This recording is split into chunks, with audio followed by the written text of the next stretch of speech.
NASA has announced plans to bring astronauts Butch Wilmore and Sunita Williams back to Earth earlier than expected after a schedule adjustment.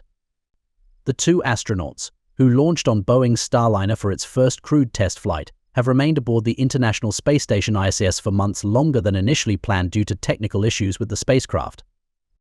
NASA had originally targeted late March for their return, but following a decision to use the Crew Dragon Endurance for the upcoming Crew 10 mission, they may return a few days earlier. NASA had initially planned to use a newly built SpaceX capsule for Crew 10 in February but delayed it for additional checks. Instead, the agency will now use the Crew Dragon Endurance, which has flown 3 previous missions, most recently Crew 7 in 2024. The Crew 10 mission is set to launch on March 12th, depending on final checks.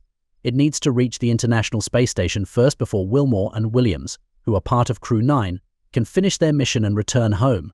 The announcement follows claims by Elon Musk and Donald Trump that they were responsible for the astronauts' return, despite NASA having planned it months in advance. Musk stated that Trump had directed him to bring them home as soon as possible, blaming the Biden administration for delays. Williams and Wilmore's extended stay resulted from Starliner's propulsion and helium leak issues, which NASA deemed too risky for their return. They will return with Crew 9 members Nick Hague and Alexander Gorbanov once Crew 10, including Anne McClain, Nikolaevs, Takeo Onishi, and Kirill Peskov arrives to take over.